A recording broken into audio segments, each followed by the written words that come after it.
So I'm out here working on the Freightliner, and I don't know if I've ever seen somebody do like a up close video on a 5 and 4 or even shift linkage in a cabover, especially 5 and 4 in a cabover, because the linkage on these things is silly. And I'll show you some stuff and why they get stuck, and show you how it all works. So I got cab tipped up, so I figured it's a good time to do this video. So if you look up in here, this is the main shifter for the 5-speed. This is the 4-speed. Right next to it, flap here, you can see how the linkage comes, this huge cast bracket. This is the main, falls back, and it's adjustable, and it's worn out, so you can see it's a little wiggly. You can see it rubs on the other one.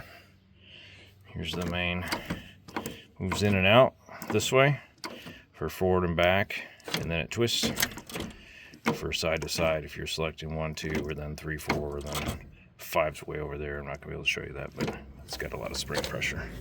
You can see here, everything wiggles. And then this, I'll get you up here again. This is the 4-speed. So all this is, this is the shift rod for 3rd and 4th, and this is the shift rod for 1st and 2nd.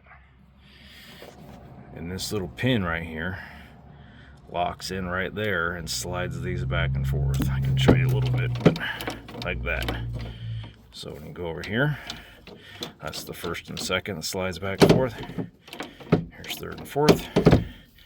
And when people talk about getting the linkage hung up, in my experience, this is where it hangs up. If you try to shift the auxiliary in like a U pattern, because 2nd and 3rd are next to each other. If you try to shift from 2nd to 3rd and you kind of just lazily shift it around in a circle, this pin will get wedged between these two bars, not in the slot. So it'll be in the slot on one side, like right here, right there, sorry. It'll be in the slot on this one, and it'll be wedged between the slot on this one. And you'll be stuck in whatever gear you were in, and the shift will be jammed. So these are really easy. This truck, you just jam a screwdriver in here, pops right out, not a problem. On my International, it was a real pain in the butt if it got jammed. You would be real careful with that truck. Anyway, so here's all the linkage. This has the 2 rods from each side, 1 from each side, and they go all the way down. Way down there, back to the rear transmission.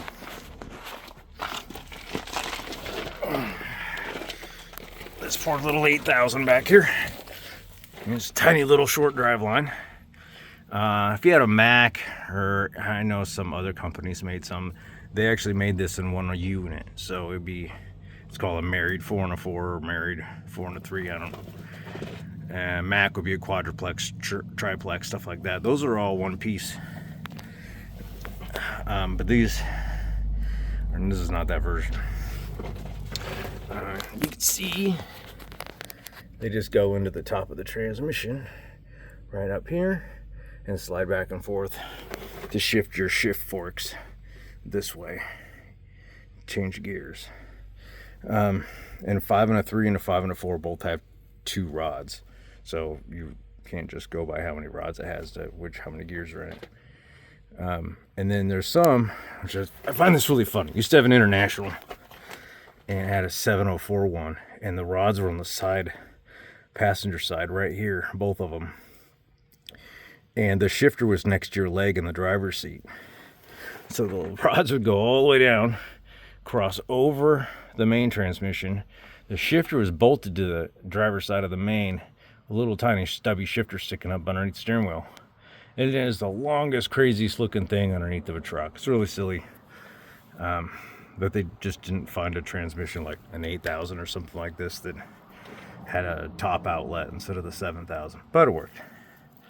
You see, tiny little drive line in this thing. And the big 5-speed. This is all single countershaft stuff. the newer stuff is dual countershafts, so the transmission would be really wide because they have countershaft on each side of the main. But this old stuff is all single. Not very big by today's standards. But, well, I figured I'd show you how all that stuff works. Especially in the cabover, because it's such a complicated disaster of shift linkage on these things. And it does work. But, I think it's time to, and you can see all these stuff, all greasable. Every joint's usually greasable, all this stuff. Figure you guys like to see that. Maybe it'll be a little educational for the people who never really looked at these old trucks, like up close and personal, and see how stuff works. So, thanks for watching.